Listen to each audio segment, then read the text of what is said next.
Hey, what's up you guys? It's Mike Nardi here. In this video, we're talking about buyer requests. I'm actually going to be giving you a quick tutorial for how you can respond to buyer requests in a way that I think will boost your chances of success, that'll result in more orders coming from buyer requests. Not only that, but I'm also going to be covering two other strategies that I think are actually more effective for getting Fiverr orders than buyer requests. So stick around till the end. I'll cover buyer requests. We'll go through the tutorial, and I'll also talk about two other strategies that are more effective than buyer requests to help you get more orders on Fiverr.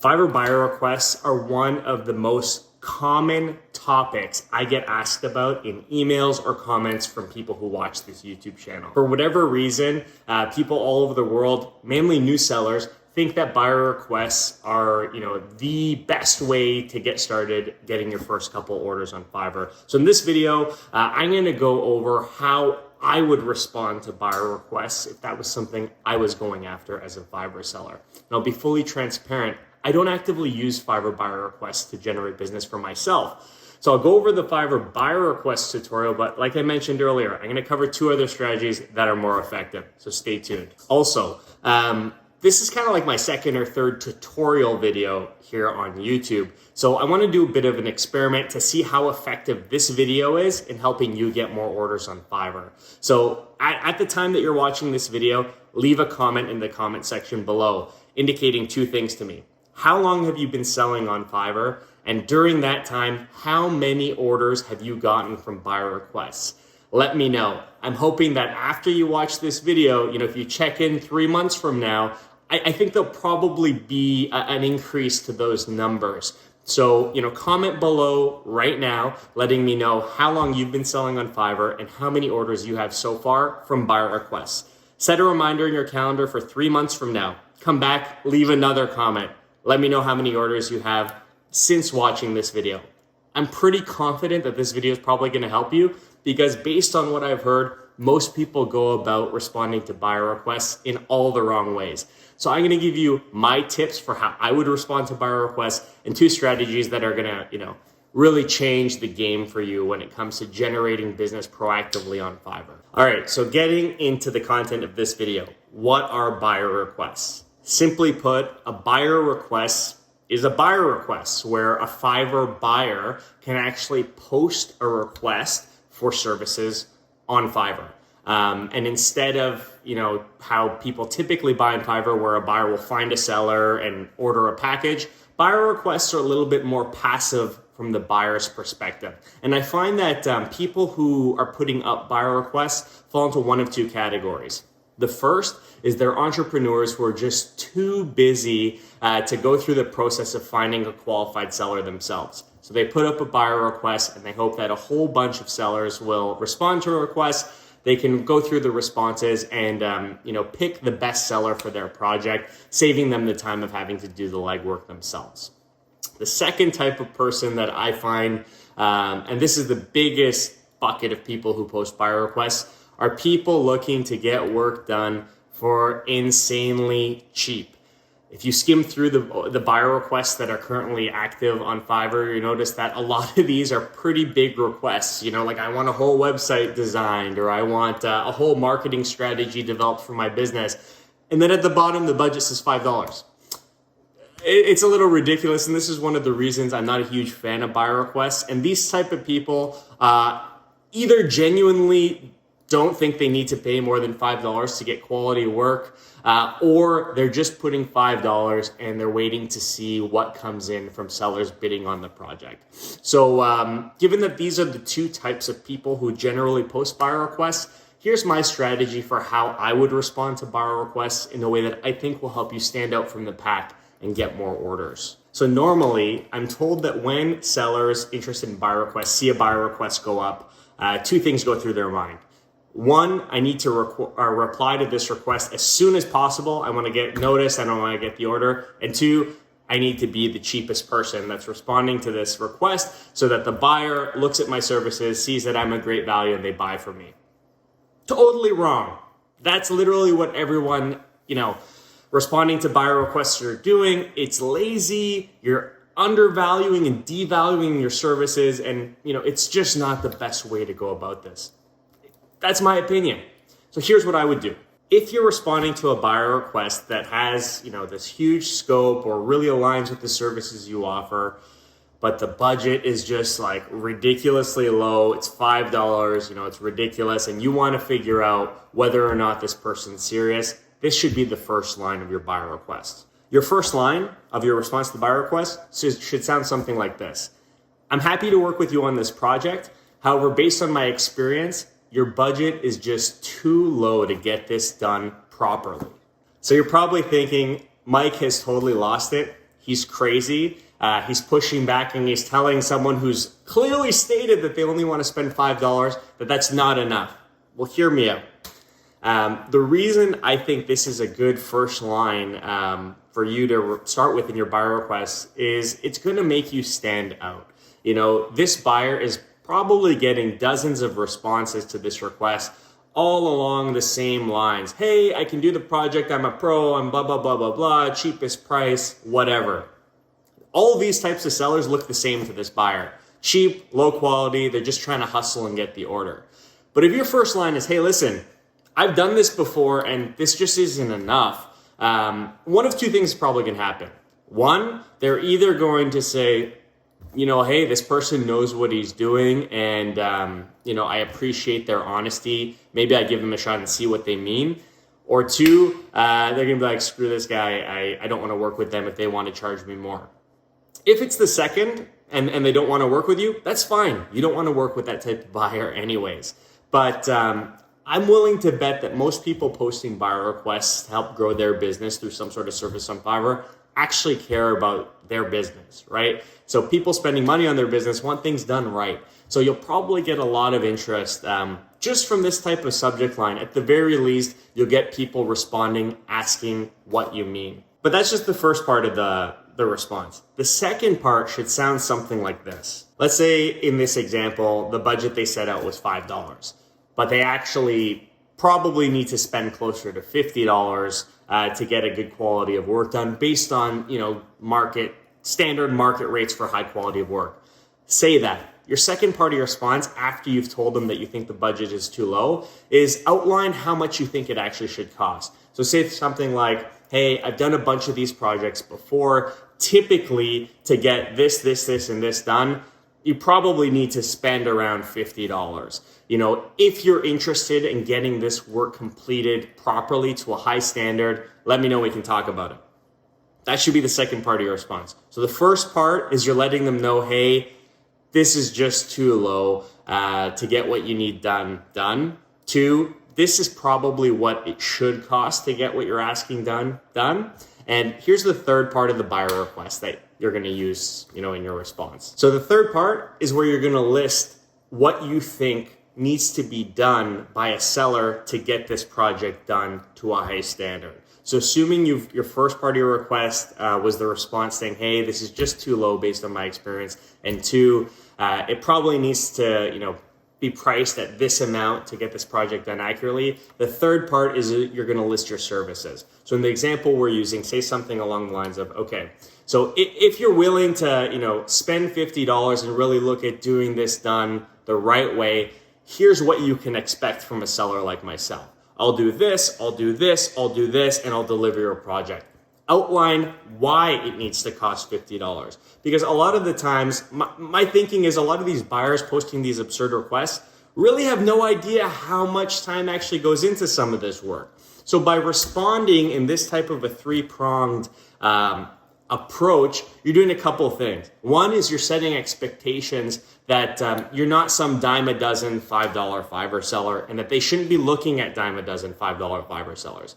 Reality is, people buying things want things done properly. So let them know that. I guarantee you it's going to get more attention than just your blanket, I'm the cheapest, I'm the fastest type of response.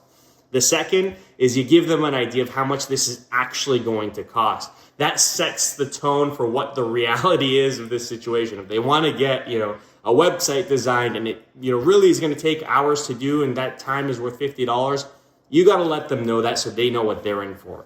And three, list what's included in that price. That way they actually have an idea of what they're getting for, their money. This is going to be a much more effective approach than what most people do, which in my experience from what I've heard, is just responding to the quickest and the cheapest.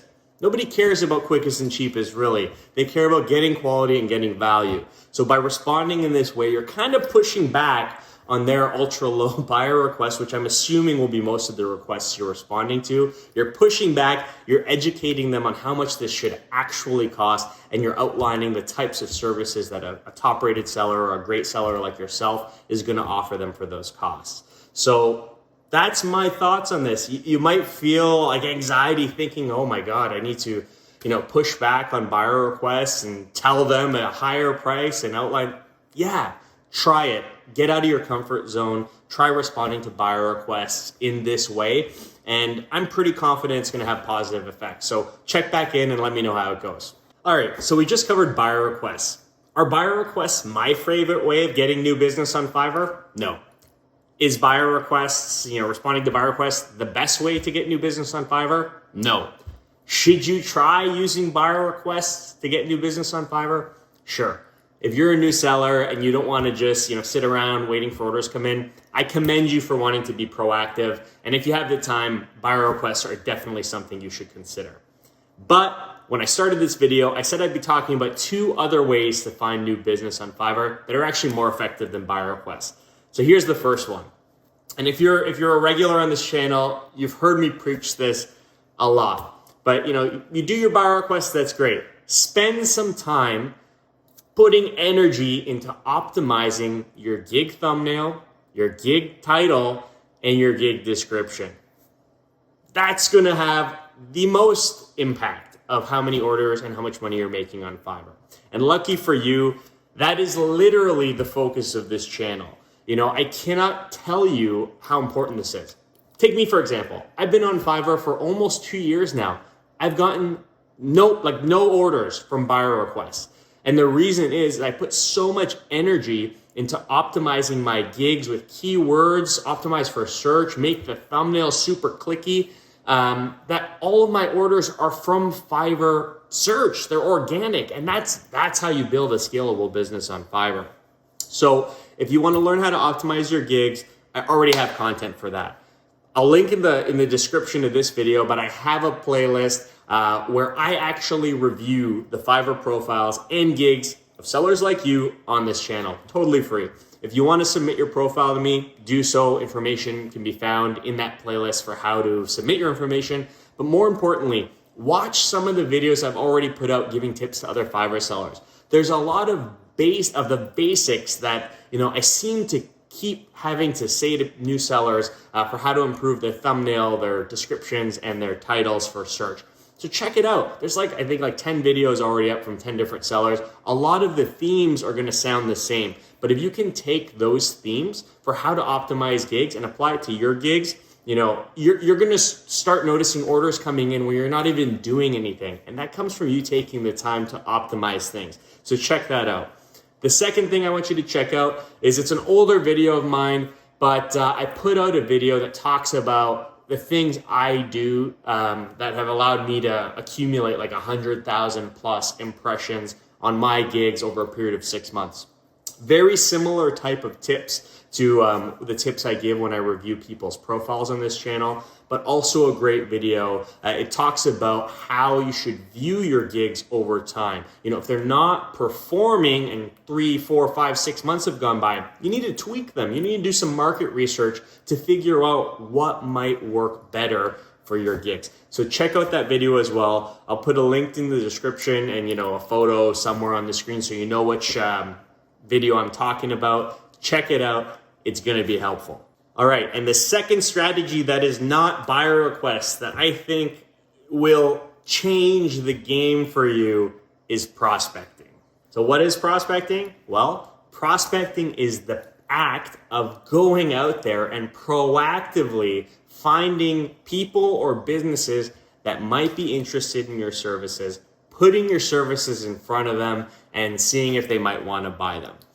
In different industries, it goes by different names: outbound sales, cold calling, door knocking, whatever you want to call it. Prospecting is the best use of your time if you want to manually and proactively influence the speed at which it takes you to get orders on Fiverr. Take it from a sales guy. I've spent most of my career in sales in one way or another, in one industry or another. Quarter after quarter, year after year, if you're down on your numbers, the one thing that most salespeople do to influence their future pipeline and the future business they're closing is they pound the pavement, they prospect, they pick up the phone, they send the emails, they knock on the doors. It's tried, it's tested, it's true, it's proven, it works. The thing is, a lot of people are lazy, or a lot of people have anxiety and don't like the feeling that comes with reaching out to people unsolicited. Well, I'm going to explain to you how you can do this over the internet without having to pick up the phone, and how you can use prospecting to get your Fiverr gig in front of way more businesses than you would be able to by just responding to buyer requests and optimizing your gigs. So here's what you're going to do. You're going to spend, a Saturday morning, Sunday morning, whenever, spend an hour.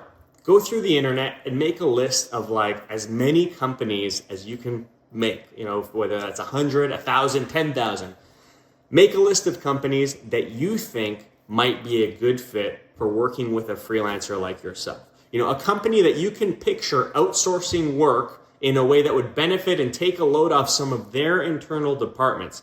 Find a list of these companies and just write it down. Once you have that list down, now you need to figure out how you can contact them. So the first thing you're going to do, fire up all of their websites. Load up their websites. I don't know the statistic here, but I'm going to say 99% of companies have an About Us page or a Contact Us page on their website. If their Contact Us page has an email, great. Take that email, put it in your spreadsheet. If they have a contact form, great.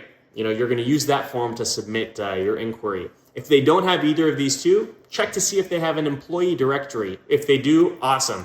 Find some manager or director level people in that directory in departments that you think would be a good fit for your services. And this is important. If you're going the directory approach, make sure it's tailored to the right type of individual. Now, what are you going to do? You're going to send them an email or submit a message to them, letting them know what you do, why you message them, and why they should care. And I think that email should sound something like this. Hi, my name is Mike. I'm not sure if you're the right person to talk to about marketing campaigns at ABC Corp, but I'm trying to find that person. See, I'm a freelancer, and given all that's happened in 2020, I'm taking it upon myself to reach out to build connections at businesses who might benefit from working with a freelancer like myself. If you're not the right person to talk to, but you think that there are other people or departments who would benefit from outsourcing work to someone like myself, I'd really appreciate it if you could put them in touch with me. Here's a link to my portfolio. Insert your Fiverr portfolio or your gig. Let me know if you have any questions. Happy to chat. That's it. In this example, I use marketing because I do email marketing, but change the text to whatever you're doing. If you're a graphic designer or a virtual call center person, whatever, let them know why you're messaging them. You're a freelancer. People outsource work to freelancers in 2020, especially with the way that the world has been going with remote work. It's not out of the ordinary. So let them know why you're messaging them. Let them know you're a freelancer. Let them know that, hey, you're doing this outreach to build your network to see if you might be helpful to people. And if they're not the right person, ask them to put you in touch with the right person.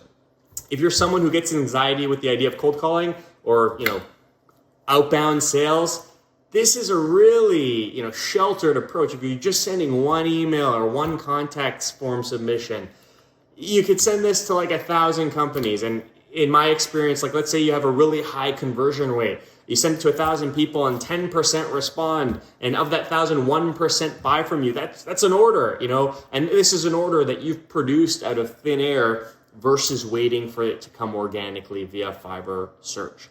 So that's what I think. If you're going to use buyer requests, the tutorial is earlier in this video. Take that approach and let me know how it goes. If you want to take things a step further, the two strategies I just talked about, optimizing your gig and your profile to appear in search and prospecting yourself off the Fiverr platform and linking people back to Fiverr, are going to change the game for you. The reality is a lot of you probably aren't going to go through with this because it takes time, effort, and it's work, and a lot of people like things to come easily. But if you're serious about growing your business on Fiverr, you're serious about making money, try these things. They're going to have a positive impact, and I want to hear about it. So set a reminder for 3 months from today and let me know how things have gone after you've tried these 3 things. So that's all I have for you today. Thank you so much for watching. I hope you have a lot of success. I hope you find a lot of orders for your Fiverr business, and I hope you make a lot of money. So until next time, cheers.